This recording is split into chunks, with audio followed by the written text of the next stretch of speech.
Assalamualaikum warahmatullahi wabarakatuh.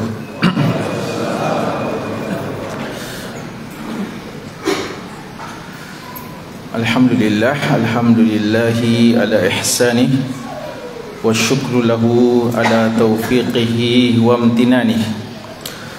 Wa asyhadu an la ilaha illallah ta'ziman li sya'nih wa asyhadu anna Muhammadan abduhu rasuluh ad-da'i ila ridwani sallallahu alaihi wa ala alihi wa sahbihi wa ikhwani. Amma ba'd. Para hadirin, para asatidah dan ustadzat, bapak-bapak dan ibu-ibu, ikhwah dan akhwat, dan anak-anakku sekalian, hafizakumullahu ta'ala jami'an. Alhamdulillah, sangat bersyukur kepada Allah atas kesempatan ini. Kemudian berterima kasih jazakumullah khairan kepada seluruh panitia yang memberikan kesempatan kepada kami untuk kembali hadir berkunjung ke tempat yang berberkah ini dan memfasilitasi kita untuk kembali bertemu bermajlis karena Allah Subhanahu wa taala. Majlis-majlis mulia yang insyaallah merupakan salah satu di antara bekal-bekal akhirat kita. Hadirin sekalian, pembahasan kita pada sore hari ini sesuai yang diminta oleh panitia, kita akan saling ingat-ingatkan tentang satu masalah yang besar, masalah yang sangat penting, yaitu masalah yang menentukan kedudukan kita di hari kiamat kelak, surga atau neraka. Dan Mu'adz bin Jabal radhiyallahu taala anhu ketika datang kepada Nabi sallallahu alaihi wasallam lalu bertanya tentang amalan-amalan yang memasukkan ke dalam surga dan menjauhkan dari api neraka, maka Nabi sallallahu alaihi wasallam mengatakan, laqad sa'alta an azim, sungguh engkau telah bertanya tentang perkara yang sangat agung, perkara yang sangat besar, perkara yang sangat hebat, yaitu perkara tentang surga, perkara tentang bagaimana kita bisa masuk surga dan jauh dari neraka Allah Subhanahu wa taala. Dan lebih khusus ya, bagaimana kita persiapkan untuk itu. Hadirin sekalian, merupakan salah satu di antara rukun iman kita adalah iman tentang hari kemudian. Iman bahwa dunia ini fana, dunia ini akan berakhir dan musnah, dan setelah itu kita akan menghadapi kampung yang sesungguhnya, kampung akhirat, dimulai dengan alam barzakh dan sampai kepada alam akhirat, alam baqa, yang di sana ada surga atau neraka. Dan Allah Subhanahu wa taala ketika telah memerintahkan kepada nabinya untuk melakukan sekian banyak perintah dan amanah dan telah dijalankan dengan sebaik-baiknya oleh Nabi sallallahu alaihi wasallam, maka Allah Subhanahu wa taala menurunkan ayat yang paling terakhir dalam Al-Qur'an di surat Al-Baqarah ayat 281, wattaqu yawman turja'una fihi ila Allah, dan hendaklah kalian takut kepada satu hari ketika kalian semuanya akan dikembalikan kepada Allah Subhanahu wa taala. Summa tuwaffa kullu nafsin ma kasabat wa hum la yudlamun. dan setiap jiwa akan dibalas berdasarkan apa yang telah mereka lakukan, dan mereka tidak akan dizalimi dari apa-apa yang telah mereka lakukan. Balasan sesuai dengan amalan-amalan mereka. Ayat ini menjelaskan kepada kita bahawa akhir kita adalah perjumpaan dengan Allah Subhanahu wa taala. Setelah kita selesai melaksanakan tugas-tugas, maka seharusnya kita bersiap-siap untuk rindu pada hari kebangkitan, hari ketika kita berjumpa dengan Allah. Dan inilah yang ada pada Nabi kita sallallahu alaihi wasallam.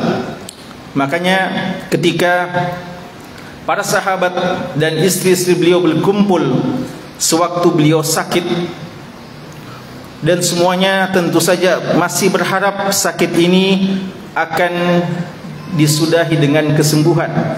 Sakit ini akan berakhir dengan kesembuhan dan beliau kembali bisa melakukan aktivitas sebagaimana sedia kala bersama dengan istri-istrinya dan para sahabat serta umatnya.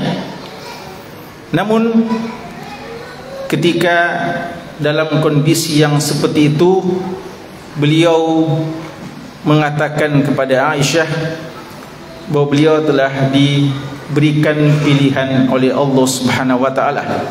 Pilihan tentang dunia dengan segala macam kegemerlapannya, kesenangannya, kenikmatannya, ataukah kembali kepada Allah Subhanahu wa taala, yaitu datangnya kematian. Maka beliau mengatakan ila rafiqil a'la, ya, beliau sudah ingin untuk bergabung dengan teman-teman yang terbaik, teman-teman yang terbaik di kampung akhirat, di surga Allah Subhanahu wa taala, yaitu mereka-mereka yang Allah katakan faulaika ma'alladzina an'amallahu 'alaihim minan nabiyyina was-siddiqina wasyuhada was-solihin wa hasuna ulaika rafiqa. Mereka adalah teman-teman terbaik, para nabi, para siddiqin, para syuhada dan orang-orang soleh. Beliau sudah rindu bergabung dengan mereka-mereka. Tentu saja kerinduan beliau itu didasari akan pengetahuan beliau yang hakiki tentang nikmat surga dan indahnya perjumpaan dengan Allah Subhanahu wa taala, dan juga didasari dengan bekal yang telah beliau siapkan untuk hari tersebut, bekal menuju akhirat. Dan inilah yang kita akan bahas. Apakah kita sudah rindu untuk mendatangi kampung kita yang sesungguhnya, kampung akhirat? Dan tentu saja pertanyaan yang terbesar, apakah kita sudah menyiapkan bekal untuk itu? Iman kita kepada hari kemudian mengharuskan kita banyak mengenang itu semuanya dan mempersiapkan untuk itu. Dan kita menyiapkan yang terbaik dan yang paling pantas untuk bekal tersebut. Karena hadirin sekalian, sekadar mengimani tanpa ada tindak lanjut setelahnya, maka itu tidak terlalu bermanfaat. Sekedar kita mengatakan saya beriman pasti akan datang hari kiamat, saya beriman bahwa dunia ini fana, dunia ini kan berakhir, tapi kita tidak melakukan hal-hal yang menunjukkan kita siap untuk hari tersebut, maka ini pada hakikatnya seorang yang hanya sekedar berteori namun tidak mengimani dengan keimanan yang sempurna. Oleh karenanya ketika orang-orang munafik diajak untuk berjihad fi sabilillah dan mereka mengatakan kami juga siap berjihad, tapi tidak ada persiapan-persiapan yang tampak pada mereka, maka Allah mengatakan lau aradul khuruja la'addu lahu 'uddah. Seandainya mereka betul-betul siap untuk keluar, tentu ada persiapan-persiapan yang tampak dari mereka. Tapi mana? Tidak ada buktinya. Mereka tidak menyiapkan untuk itu. Dan datang seorang Badui kepada Nabi SAW dan bertanya, "Ya Rasulullah, mata sa'ah?" Wahai Rasulullah, kapan itu hari kiamat? Pertanyaan ini di satu sisi kelihatan pertanyaan yang bagus, menunjukkan dia tidak tertipu dengan dunia dan dia punya perhatian tentang akhirat dan dia mau tahu kapan itu hari kiamat. Tapi lihatlah respons jawaban dari Nabi kita sallallahu alaihi wasallam. Beliau mengarahkan jawab pertanyaan ini dan mau mengatakan bahwa itu pertanyaan yang belum terlalu tepat. Seharusnya pertanyaan yang paling tepat adalah beliau balik bertanya, "Maza a'datta laha?" Apa yang telah kamu persiapkan untuk hari kiamat? Jadi baguslah kalau kita tahu bahwasanya kiamat pasti datang, atiyatun la raiba fiha. Tapi pertanyaan selanjutnya, apa yang telah kita siapkan untuk itu? Inilah yang ingin ditekankan oleh Nabi kita SAW kepada sahabatnya ini. Hadirin sekalian, perjalanan hari kiamat, perjalanan yang sangat panjang. Karena kehidupan dunia ini adalah kehidupan yang sangat singkat dibandingkan kehidupan akhirat. Jangankan akhirat yang maknanya adalah setelah hari kiamat dan hari-hari setelahnya. Di alam barzakh saja yang merupakan manzilah atau ula manzilah min manazilil akhirah, gerbang pertama dari kampung akhirat, ini sudah sangat panjang. Kalau Nabi Nuh dikatakan umur beliau seribuan tahun atau 950 tahun masa dakwah beliau, dan umur beliau mungkin lebih banyak sedikit dari itu adalah kaum-kaum yang memang panjang umur di masa-masa lalu. Tapi itu pun bandingkan umur Nabi Nuh 1000 tahun di dunia umpamanya, dibandingkan dengan kehidupan beliau di alam barzakh. Berapa tahun beliau di alam barzakh? Begitu panjang. Di kuburan, ya, begitu panjang. Belum lagi nanti alam akhirat yang tidak ada batasannya sama sekali. Dan seorang yang cerdas adalah yang menyesuaikan panjangnya dan lamanya perjalanan dengan bekal yang akan disiapkannya. Tentu saja, ya, kalau kami pribadi mau pergi pengajian atau mau pergi ke suatu tempat di dalam kota Makassar, tidak sama kalau kami akan pergi ke Pinrang umpamanya. Dan tentu saja ketika akan keluar kota yang lebih jauh lagi dan dalam jangka waktu yang lebih lama lagi, maka persiapan lebih banyak sesuai dengan lama waktunya dan panjang jarak dari tempat kita. Maka begitulah kira-kira yang harus kita lakukan untuk kampung akhirat ini. Seharusnya kita berbekal dengan bekal yang sepantasnya untuk akhirat kita. Jamaah sekalian, berbekal dengan akhirat seharusnya sudah menjadi azam bagi setiap kita. Apatah lagi kejadian-kejadian di sana sini di sekitar kita banyak yang mengingatkan bahwa dunia ini sangat sebentar dan dunia ini fata morgana, tipuan, godaan yang banyak menipu manusia. Hari-hari ini banyak kita melihat ya di sekitar kita orang-orang yang meninggal dunia, dan ini selalu terjadi. Tapi kita kadang merasa ya dengan dunia informasi yang ada saat sekarang, makin banyak terasa orang-orang yang kita kenal meninggal dunia. Termasuk ya para ulama-ulama kita. Di 1-2 bulan terakhir ini banyak ulama-ulama besar yang telah meninggal dunia. Kemarin saja atau 2 hari yang lalu, Syekh Abdul Aziz Al-Qari rahimahullahu ta'ala rahmatan wasi'ah. Beliau adalah dekan Fakultas Quran mantan ya, pernah menjadi dekan, bahkan termasuk yang awal-awal dekan Fakultas Quran di Madinah, dan beliaulah pimpinan Lajnah Tashih Mushaf Madinah. Ya, kalau antum membaca Mushaf Madinah dan daftar nama-namanya, ada ketuanya itu lebih di atas dari Syekh Ali Hudhaifi, Syekh Abdul Aziz Al-Qari. Beliau 2 hari yang lalu wafat, rahimallahu ta'ala. Hari Kamis ya, beliau wafat, rahimallah. Dan sebelumnya banyak ulama-ulama ya, Dr. Yusuf Qardawi juga ya baru meninggal, rahimallah. Ada juga Profesor Dr. Usama Abdul Azim, salah seorang ulama besar di Mesir, dan banyak lagi. Tapi tentu saja hanian, beruntung bagi mereka-mereka yang bagi kita atau dugaan kita adalah orang-orang baik yang telah dipanggil oleh Allah Subhanahu wa taala. Pertanyaannya, bagaimana dengan kita? Kemudian juga kejadian-kejadian yang terjadi di sekitar kita. Hari-hari ini di negeri kita disuguhkan tontonan yang kita tonton secara mudah, secara meluas, namun pada hakikatnya dia adalah sesuatu yang memilukan dan memalukan. Begitu banyak penegak-penegak hukum kita yang justru dihukum, disidangkan dengan kasus-kasusnya, disaksikan oleh semuanya.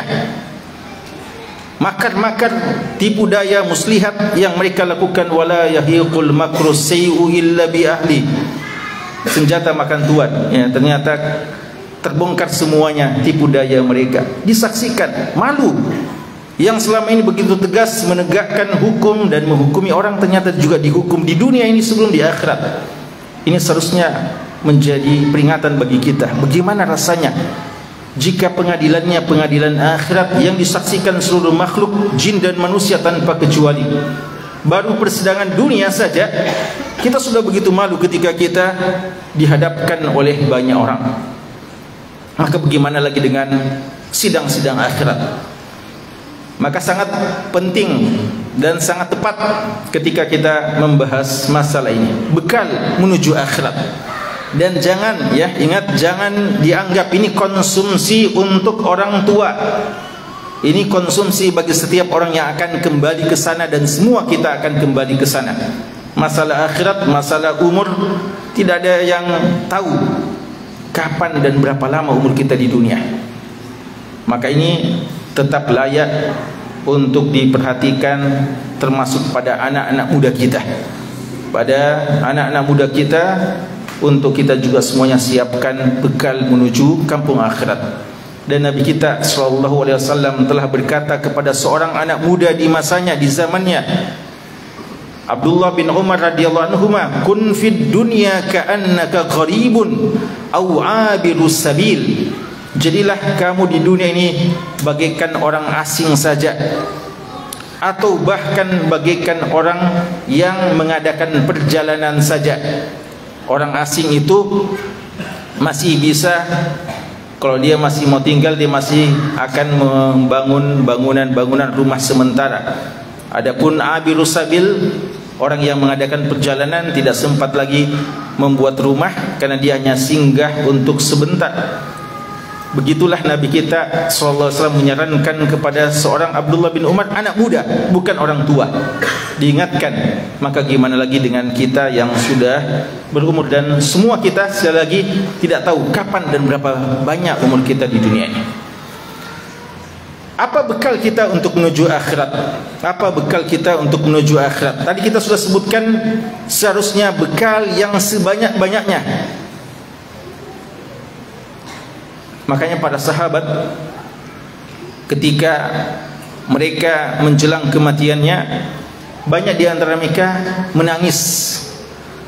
Kita baca tentang Bilal bin Rabah, muazzinnya umat ini, seorang yang insyaallah termasuk orang yang paling panjang lehernya di hari kiamat kelak.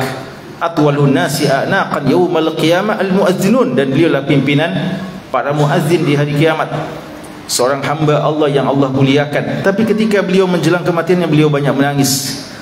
Abu Hurairah radhiyallahu anhu, muhaddisnya, ahli hadisnya umat ini, yang telah menyampaikan kepada kita sekian banyak hadis-hadis Nabi SAW, beliau juga sama dengan Bilal, menjelang kematiannya menangis, takut. Ketika ditanya, jawaban mereka kurang lebih mengatakan qillatuz zad wa tulul al-masafah, sedikitnya bekal yang sudah kami siapkan dan panjangnya perjalanan yang akan kami tempuh. Kalau saja dua sahabat yang mulia ini mengatakan seperti itu, maka apa yang kita bisa katakan kepada Allah Subhanahu wa ta'ala? Maka watazawwadu, persiapkanlah, berbekallah. Apa yang harus kita siapkan? Ada 3 hal yang kami mau jelaskan dalam kesempatan yang singkat ini, insyaAllah.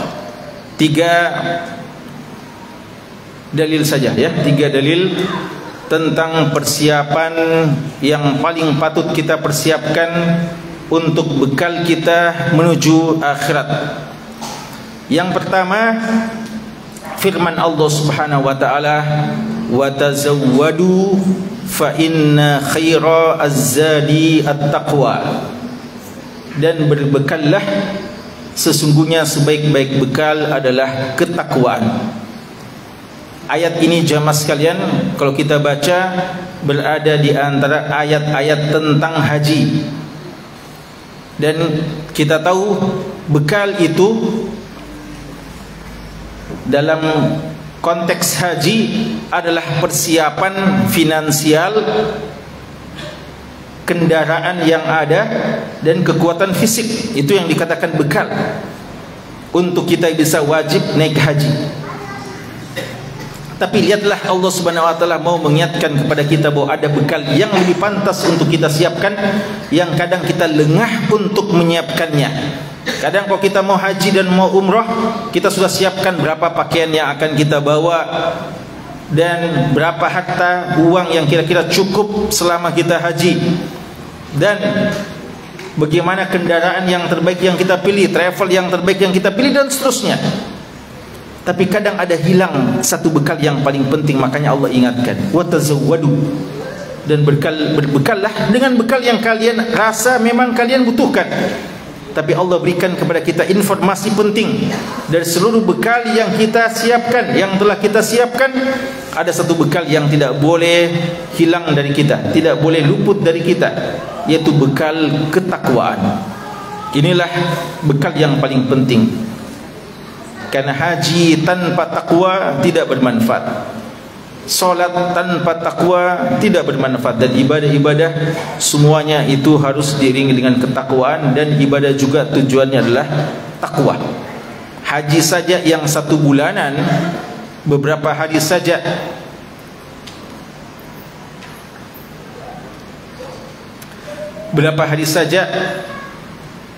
dia disuruh berbekal dengan takwa, maka bagaimana lagi dengan akhirat itu?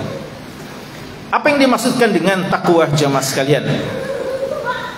Takwa ini adalah berhati-hati ya, dari kata-kata ittaqa, berhati-hati, atau ja'ala bainahu wa baina ma yakhafu minhu wiqayah, ya gitu kurang lebih ya. Ulama kita mengatakan takwalah mengadakan antara dia dengan sesuatu yang ditakutinya tameng, perisai, penghalang. Jadi kita takut dengan hujan, kita pakai mantel, kita pakai payung untuk menghalangi agar hujan tidak mengenai kita. Kita takut ya, rumah kita didatangi sesuatu, maka kita pakai pagar sebagai wiqayahnya. Seorang yang berjihad, berperang, memakai baju besi, memakai tameng, perisai, itulah usaha wiqayah. Kita takut dengan neraka, maka kita memasang apa-apa yang bisa menghalangi kita dari neraka Allah. Itu secara makna bahasanya. Adapun secara makna istilahnya, ada banyak definisi dari ulama kita, tapi di antara definisi yang paling umum, bahwa takwa adalah meninggalkan segala hal yang dilarang dan melakukan segala yang diperintahkan. Itulah makna takwa. Meninggalkan semua yang dilarang, semua dosa. Khalidz dzunuba saghiraha wa kabiraha. tinggalkan semua dosa-dosa kecil maupun besar. Wasna kamashin fawqa ardi syukah yahdar ma yara. Lakukanlah seperti orang yang berjalan, wasna kamashin fawqa ardi syukah, jalanlah seperti orang yang berjalan di atas tanah tempat yang banyak duri-durinya. Yahzar ma yara, dia akan berjalan dengan penuh hati-hati karena dia melihat duri di sana sini yang akan menghalanginya. Begitu takwa. La tahqiranna minas saghirati, dan jangan pernah menganggap kecil dari dosa-dosa kecil. Fa innal jibala minal hasa, karena sesungguhnya gunung itu asalnya dari batu-batu kecil tapi akhirnya menjadi gunung, menggunung. Maka dosa jangan ada pandang enteng dosa kecil, karena dosa kecil kalau dibiarkan akan menumpuk menjadi dosa besar, waliyadzubillah. Dan melakukan setiap apa yang Allah perintahkan, itulah takwa. Takwa juga sebagaimana kata Abdullah bin Mas'ud radhiyallahu anhu ketika beliau mendefinisikan takwa, beliau mengatakan takwa kepada Allah adalah an yuta'a wa la yu'sa, Allah ditaati dan tidak dimaksiati. Wa an yuzkara fala yunsa, Allah selalu kita ingat, berzikir kepada Allah dan kita tidak lalai, tidak lupa kepada Allah. Wa an yushkara wa la yukfar, dan kita selalu bersyukur terhadap nikmat Allah dan tidak mengkufurinya. Itulah takwa. Dan ini definisi yang beliau sebutkan ketika, atau disebutkan oleh para ahli tafsir kita ketika menafsirkan firman Allah, ya ayyuhalladzina amanu taqullaha haqqa tuqatih.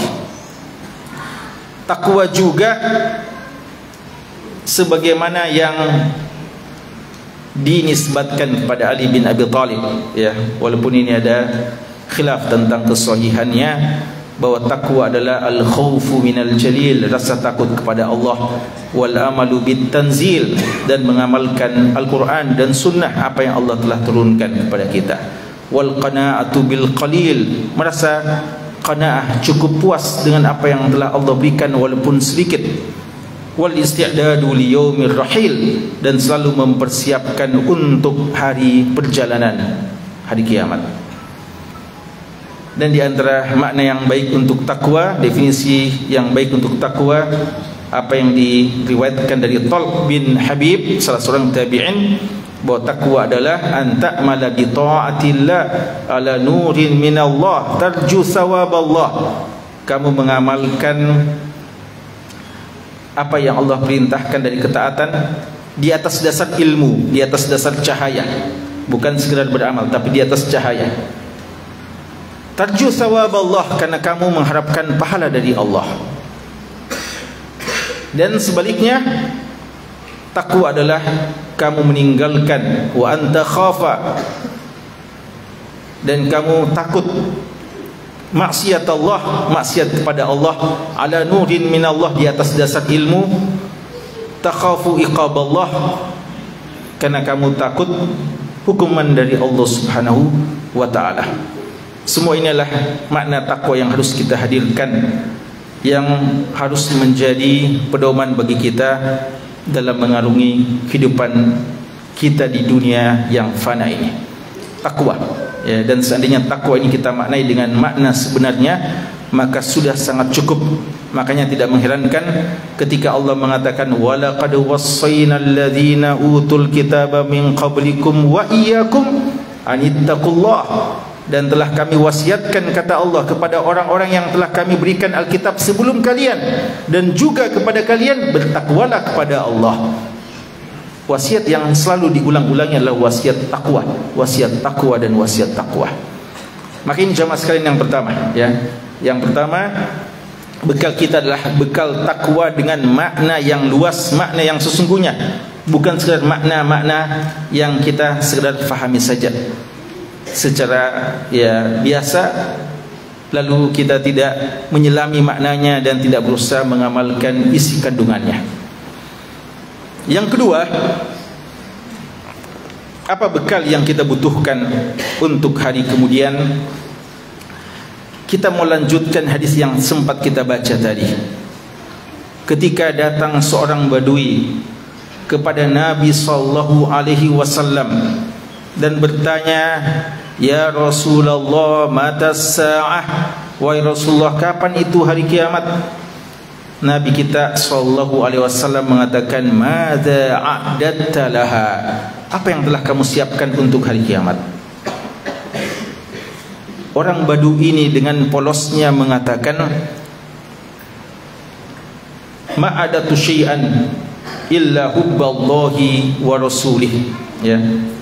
Tidak banyak yang saya siapkan dari amalan-amalan. Orang Badui merasa ya dia tidak seistimewa para sahabat-sahabat yang selalu bermulazamah dengan Nabi sallallahu alaihi wasallam, tapi beliau punya modal yang sangat luar biasa. Apa itu? Cinta kepada Allah dan cinta kepada Rasulullah sallallahu alaihi wasallam. Apa tanggapan Nabi sallallahu alaihi wasallam? Beliau mengatakan, "Anta ma'a man ahbabtah." Engkau akan bersama dengan yang kamu cintai. Para sahabat begitu bergembira ketika mendengarkan hadis ini. Pertanyaannya datang dari seorang Badui. Karena memang para sahabat itu agak jarang bertanya kepada Nabi SAW karena adab dan agak segan-segan. Tapi senang kalau datang Badui yang agak berani, yang kadang bertanya. Lalu pertanyaannya juga sangat diharapkan jawabannya oleh para sahabat.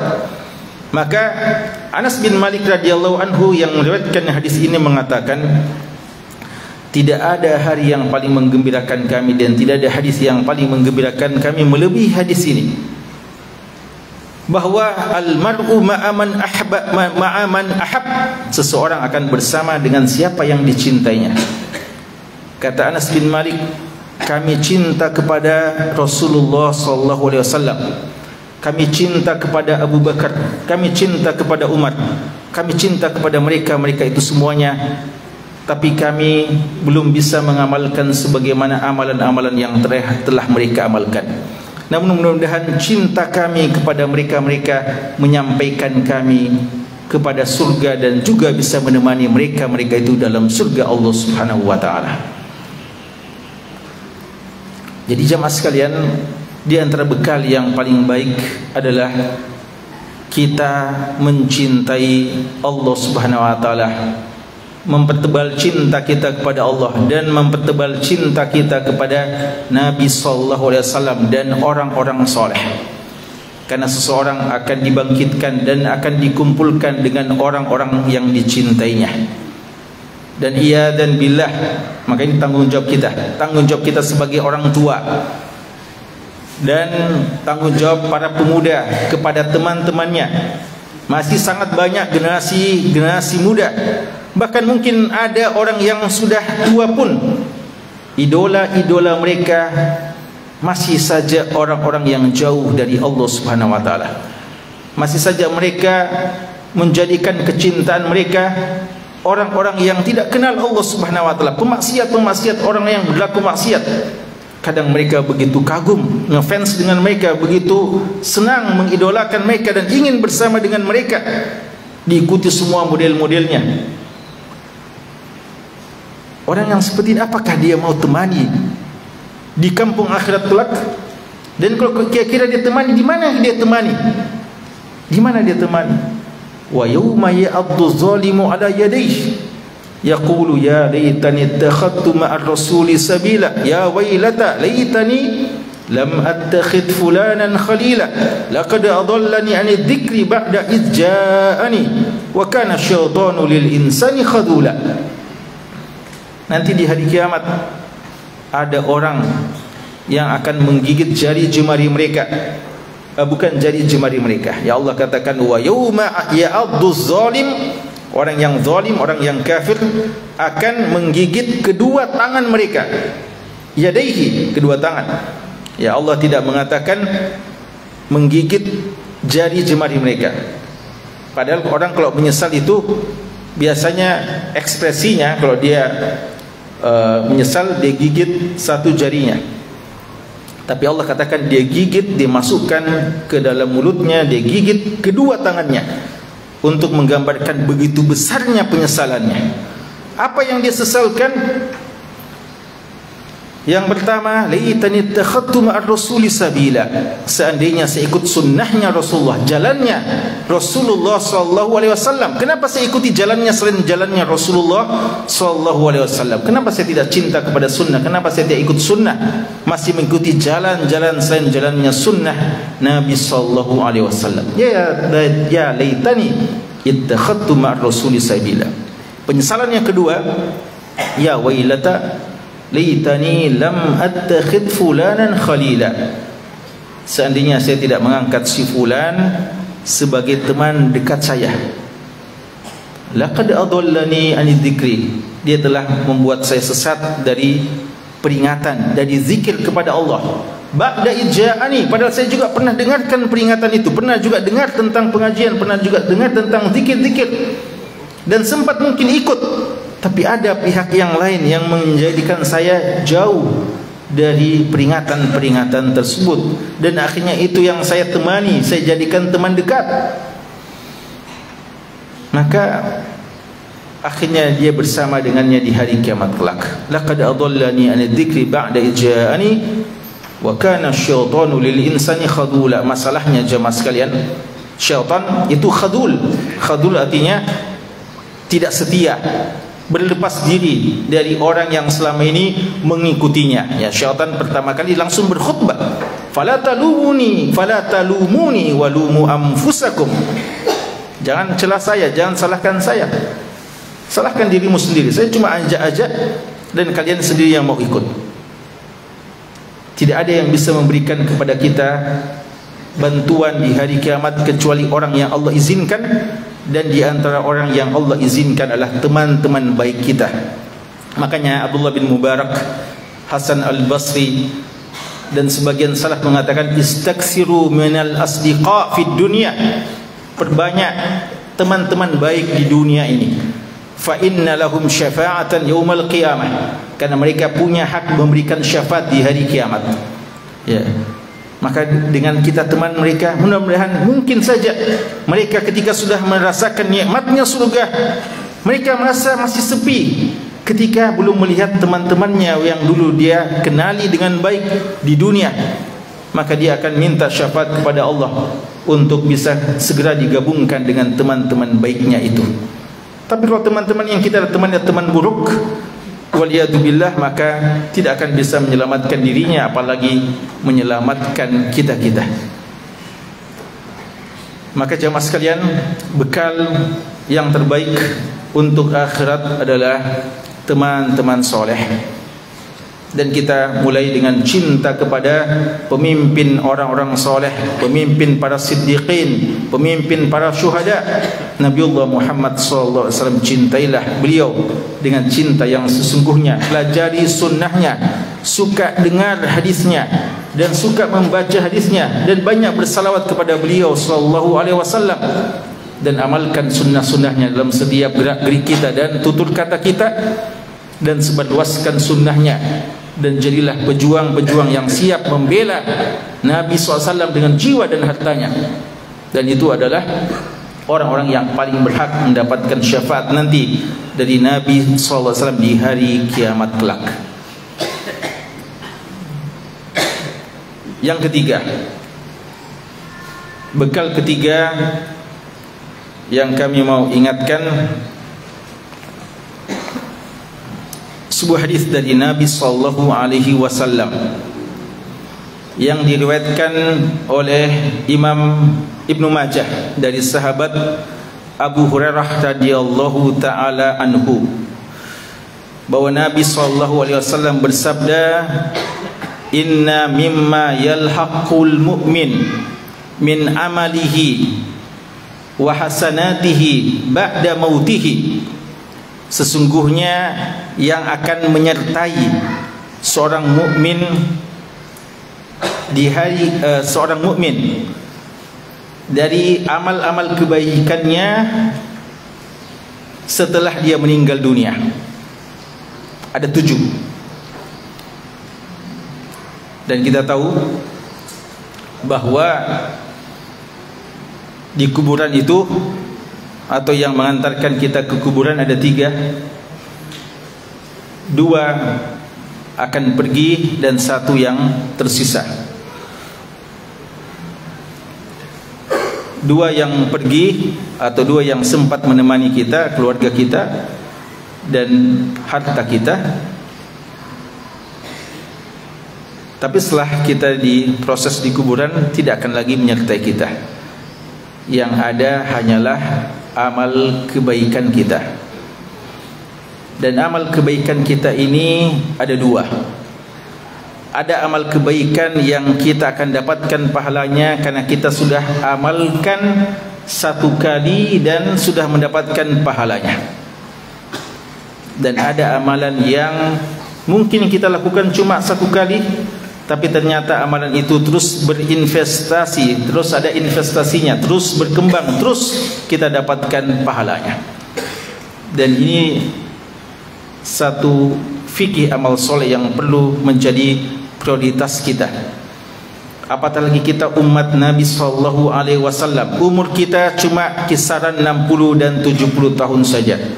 Tapi Allah Subhanahu wa taala telah menakdirkan umat Islam adalah umat yang terbanyak masuk surga, dan umat Nabi Muhammad SAW adalah umat yang paling tinggi kedudukannya di sisi Allah Subhanahu wa taala. Bagaimana mungkin umur yang pendek 60-70 tahun bisa mengalahkan orang-orang umat terdahulu dari kalangan umat nabi-nabi terdahulu yang umurnya ratusan tahun, bahkan mungkin ribuan tahun. Di antara sebabnya karena kita punya amal-amal jariyah, amal yang mungkin kita amalkan dalam usia kita yang 70 tahun saja, tapi selama kita di kuburan pun ratusan tahun amalan itu terus sampai kepada kita pahalanya. Maka ini yang ketiga yang kami mau ingatkan di antara bekal yang terbaik yang disebutkan dalam hadis ini. Apa itu? Yang pertama adalah ilman 'allamahu wa nasyarahu. Ilmu yang dia ajarkan dan sebarluaskan. Ilmu yang dia ajarkan dan sebarluaskan. Ini yang dalam hadis yang lain, ya. Dalam hadis yang diriwayatkan oleh Imam Muslim, idza matal insanu inqata'a anhu amaluhu illa salas. Ya, ada tiga. Salah satunya adalah ilmun yuntafa'u bihi, ya. Dan tiga yang disebutkan dalam hadis Muslim itu semuanya disebutkan dalam hadis kita ini dan dirincikan. Jadi yang pertama adalah ilmu yang kita ajarkan dan kita sebarluaskan. Ya, di sini Nabi kita sallallahu alaihi wasallam mengatakan 'allamahu wa nasyarahu. Dia sebarluaskan, dia ajarkan dan sebarluaskan. Maka ikhwas sekalian, jangan sia-siakan ini ilmu yang kita ajarkan dan sebarluaskan. Karena mungkin kita tidak menyangka ilmu itu tetap bermanfaat pada kita. Padahal satu kali kita ajarkan, ya, bayangkan kita satu kali kita ajarkan di kelas, satu kali kita ajarkan di tempat pengajian, satu kali kita ajarkan ketika bertemu dengan seseorang, kebetulan kita bertemu lalu kita manfaatkan ngomong-ngomong kita dengan pesan satu kebaikan kepadanya. Lalu mungkin kita tidak pernah ketemu lagi dengan dia, tapi dia terus mengamalkan, maka kita terus mendapatkan pahalanya. Dan kadang kita mendengarkan ada seorang berkata kepada gurunya yang sudah lama dia tidak ketemu dan mengatakan, terima kasih apa yang saya lakukan ini dulu, pesannya bapak, pesannya ibu yang pernah kita sampaikan kepada kami dan masih kami kenang dan masih kami amalkan.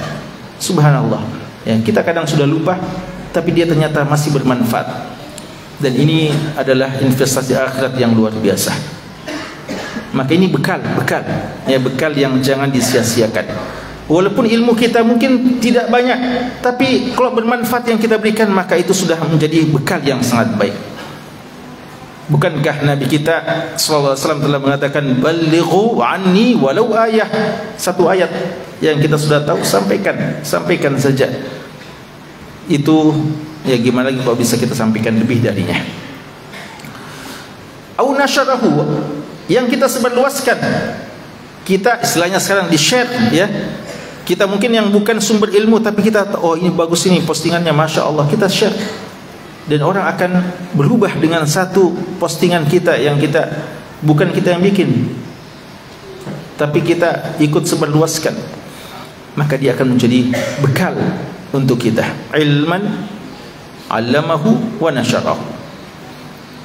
Tapi sebaliknya, hati-hati ya, jangan sampai ilmu yang jahat yang kita ajarkan kepada seseorang dan kita share, karena boleh menjadi dosa-dosa yang juga jariah sementara kita sudah berada di kuburan kita. Yang kedua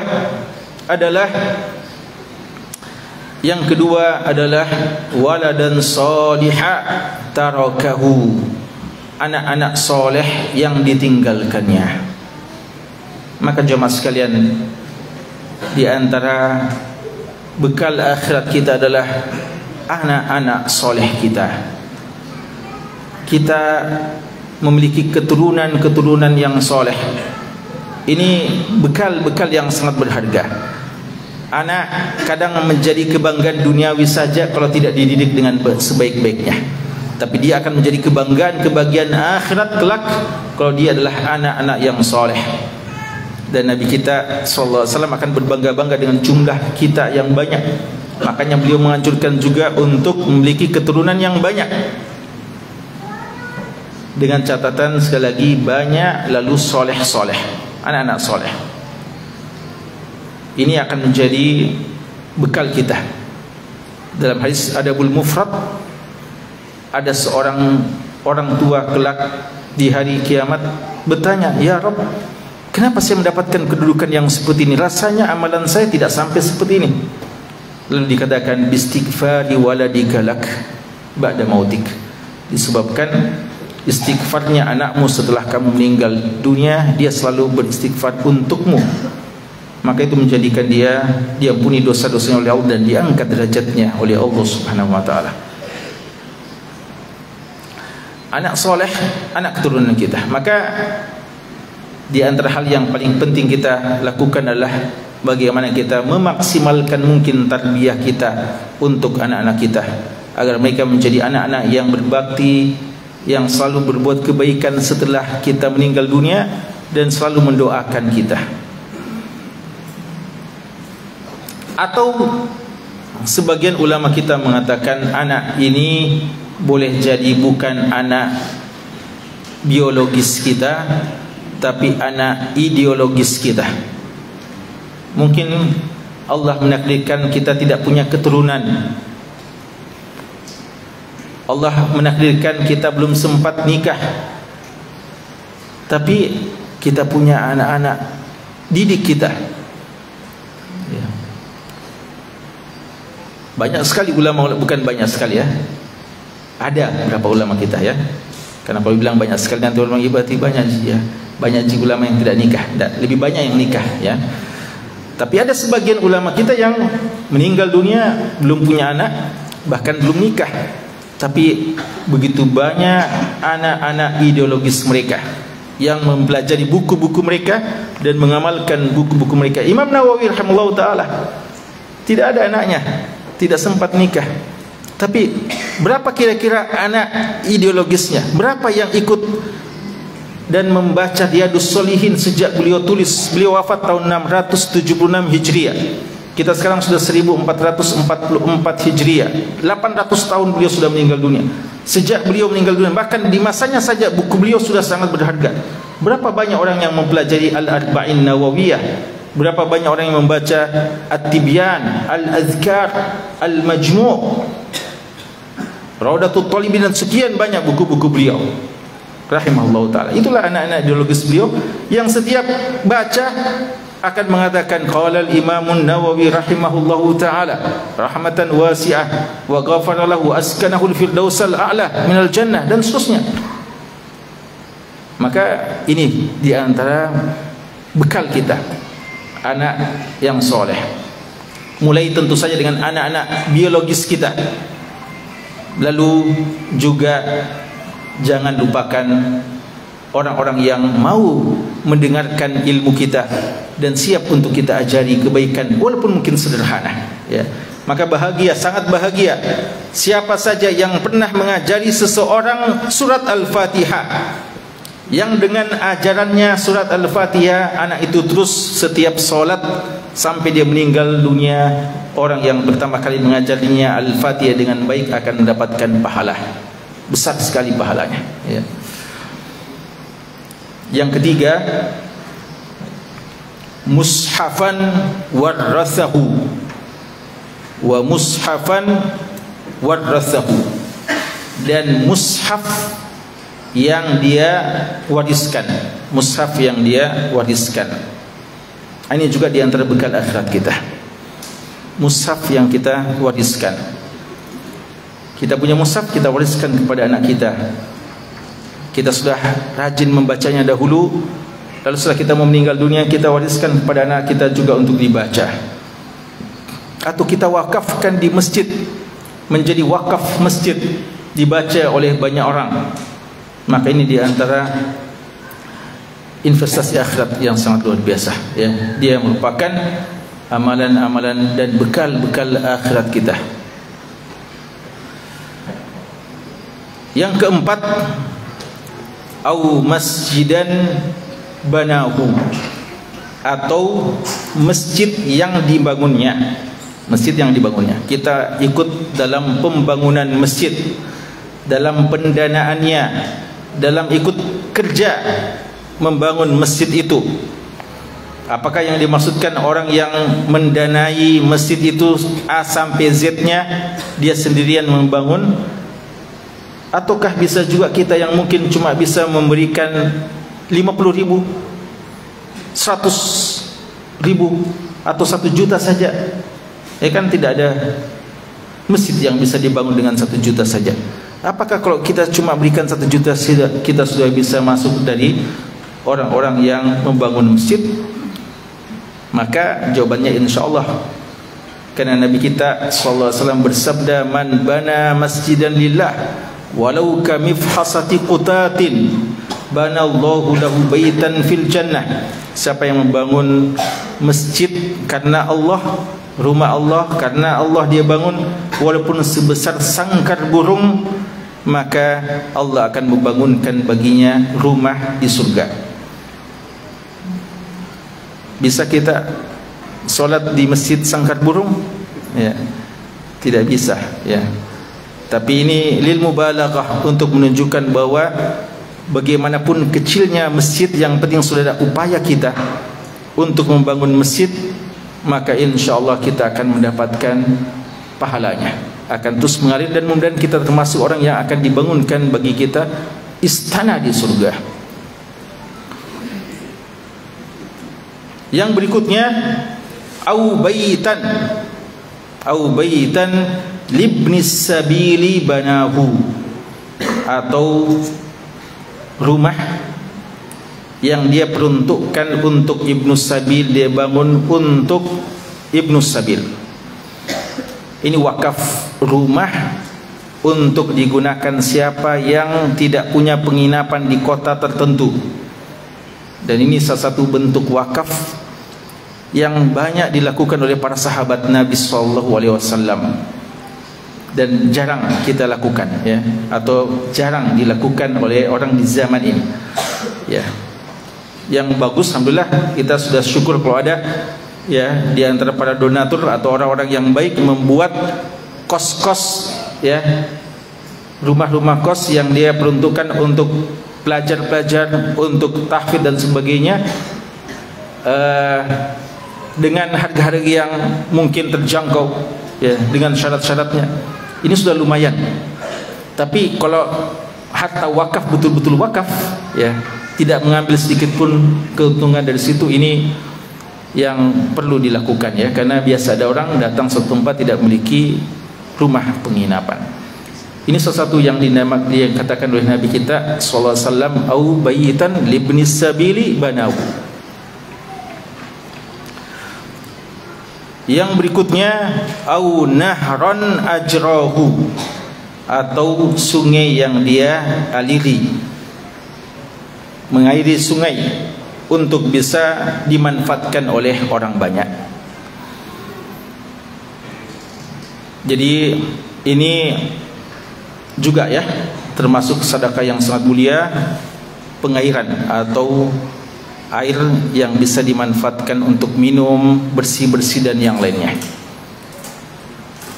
Dalam riwayat Nasa'i, Sa'ad bin Ubadah radhiyallahu taala anhu datang kepada Nabi SAW dan mengatakan, ibu saya telah wafat.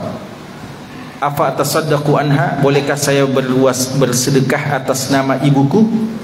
Nabi kita mengatakan, na'am, ya, masih ada peluang, bisa. Lalu beliau tanya lagi, ayu sadaqati afdal, kalau begitu apa sedekah yang kira-kira paling afdal atas nama ibuku? Beliau mengatakan, saqyul ma, memberikan air minum. Ini salah satu maknanya ya. Nahron ajrahu, memberikan minum. Sedekah minum ini sangat besar pahalanya di sisi Allah Subhanahu wa taala. Bahkan kita tahu seorang yang sekadar memberikan minum kepada si anjing ya, Allah Subhanahu wa taala langsung mengampunkan dosa-dosanya. Dan yang terakhir adalah sedekah akhrajaha, sedekah yang dia keluarkan fi hayatihi wa fi sihhatihi wa hayatihi min malihi, yang dia keluarkan ketika dia masih sehat-sehatnya dan masih hidup dari hartanya sendiri. Maka ini semuanya yalhaqu ba'da mautihi, ya, semua yang telah disebutkan ini akan menjadi sedekah-sedekah jariah dan bekal untuk menghadap Allah Subhanahu wa taala. Dan di sini ada beberapa catatan penting, dikatakan sedekah yang dia sedekahkan pada saat dia masih sehat-sehatnya dan masih hidup ya. Karena di sini ya tidak tercelah ya kalau kita sudah mau meninggal dunia ya, tapi kan biasa ada orang sudah keduluan ya, atau nanti keluarganya yang bersedekah atas namanya, mudah-mudahan dia dapat pahala. Tapi yang lebih mulia lagi kalau dia memang masih hidup dan dia sudah bersedekah atas namanya, dan sedekah yang bisa dimanfaatkan terus, makanya yang lebih baik. Dan ini di antara amalan yang paling diharapkan di hari kiamat kelak. Makanya ya sebagaimana yang pernah kami sebutkan juga, bahwa jamaah sekalian, ketika Allah Subhanahu wa taala berbicara tentang kiamat besar dan kecil, amalan yang Allah ingatkan adalah amalan sedekah. Apa itu kiamat kecil? Kematian. Allah mengatakan ya ayyuhalladzina, Allah mengatakan wa anfiqu mimma razaqnakum min qabli ayyatiya ahadakumul maut. Bersedekahlah dari apa yang Allah rezekikan kepada kalian sebelum datang kematian. Itulah kiamat kecil. Lalu Allah mengatakan tentang kiamat besar, ya ayyuhalladzina amanu anfiqu mimma razaqnakum min qabli ayyatiya yaumun la bay'un fihi wala khullatu wala syafa'ah wal kafiruna humuz zalimun. Wahai orang yang beriman, keluarkanlah infak sebelum datang hari kiamat, hari yang tidak lagi manfaat keluarga, kecintaan kita, dan syafaat tidak ada lagi kecuali yang Allah izinkan. Maka jamaah sekalian, inilah amalan-amalan yang menjadi bekal bagi kita di hari kiamat. Mari kita manfaatkan sebelum datang waktunya kita tidak bisa lagi berbuat apa-apa. Manfaatkan masa sehat kita saat sekarang untuk berbekal, dan kematian pasti datangnya. Makanya Allah menamakan dia sebagai al-yaqin. Silahkan bercita-cita, silahkan berobsesi, silahkan merencanakan agenda-agenda dunia Anda, tapi ingat, itu belum tentu Anda capai. Yang pasti akan datang kepada Anda adalah kematian. Maka itulah yang paling perlu untuk kita siapkan. Kapan? Sejak sekarang. Ketika Allah telah memberikan kepada kita pengertian, pemahaman, maka mari kita siapkan yang terbaik untuk akhirat kita. Wallahu ta'ala alam, wa sallallahu ala nabiyyina Muhammadin wa alihi wa sahbihi wa sallam, wa akhiru da'wana alhamdulillahi rabbil alamin.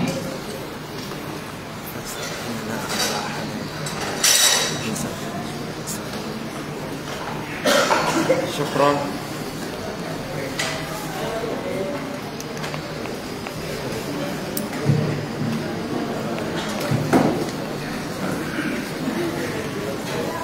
Bismillahirrahmanirrahim. Syukran wa jazakumullah khairan atas ilmu yang disampaikan kepada Ustaz kita. Sebelum kita tutup, ada 4 hadiah yang akan diberikan kepada jamaah yang mampu menjawab pertanyaan dari Ustaz kita. Jadi ada 4 hadiah.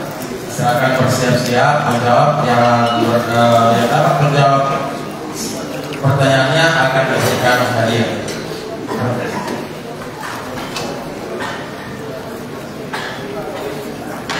Pertanyaan pertama.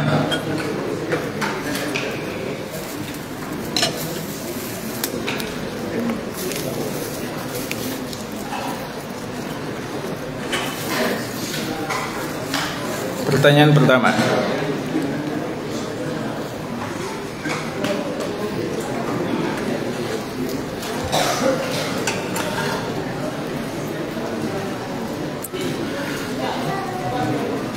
Apakah hadiah ini bisa menjadi bekal akhirat kita dan apa dalilnya?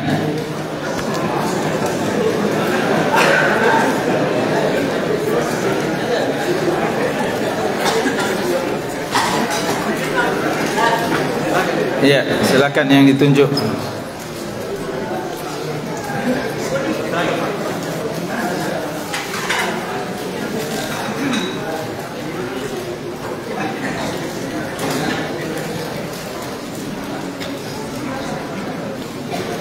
Assalamualaikum warahmatullahi wabarakatuh. Assalamualaikum.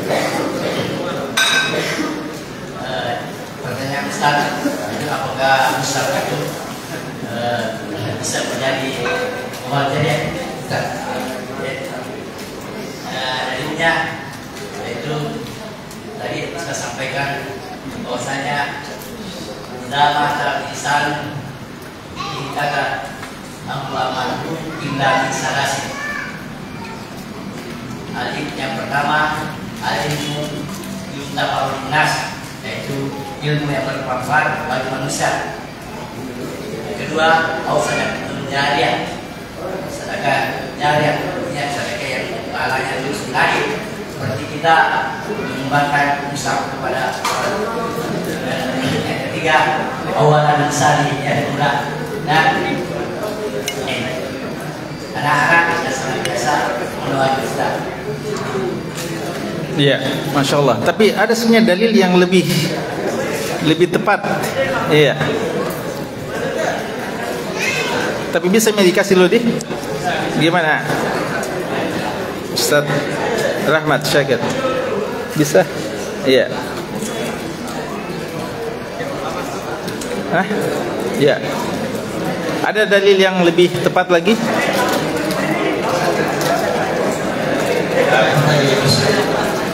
Ya, membuat saya ya, jadi tadi sampaikan bahwa pusat ini adalah bisa dijadikan saya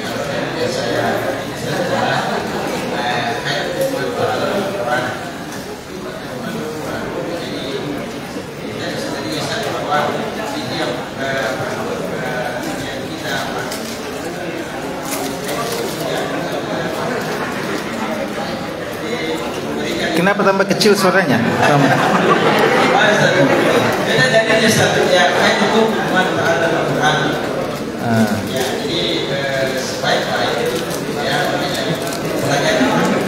Tapi kayaknya tambah jauh dari yang tadi.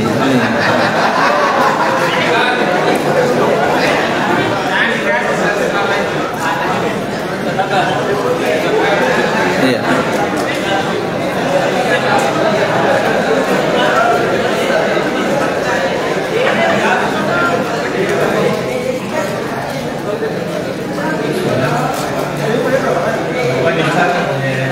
Bisa menjadi investasi yang kita bisa, Ustaz.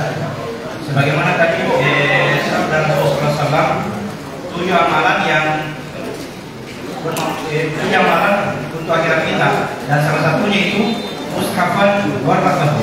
Mushafan warasahu. Masya Allah, ahsanta. Ya, betul. Silakan.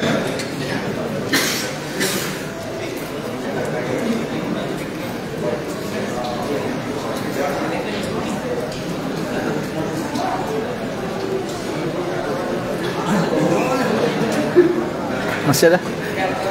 Masih? Iya, pertanyaan lagi, masih ada 2 ini mushaf.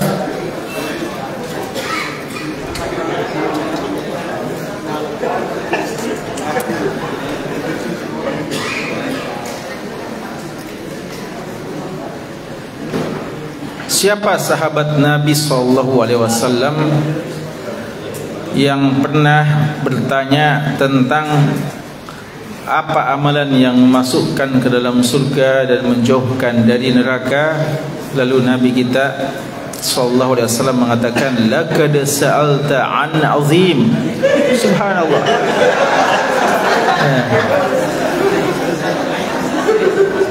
Subhanallah.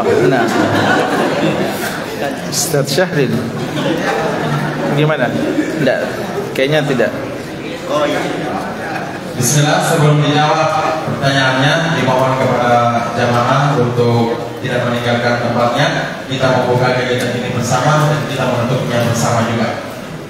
Terima kasih. Jadi siapa? Siapa yang menjawab? Oh iya.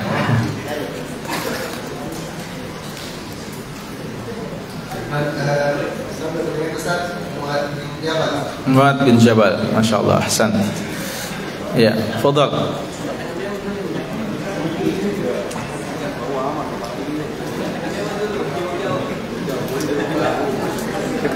Balik. Pertanyaan yang terakhir.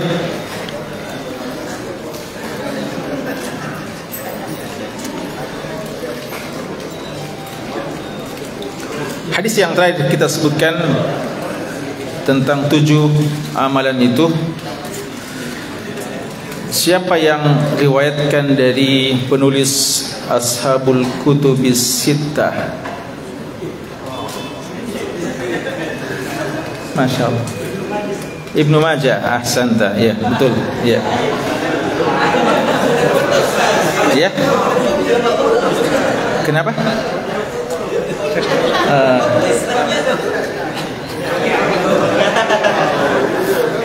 Iya.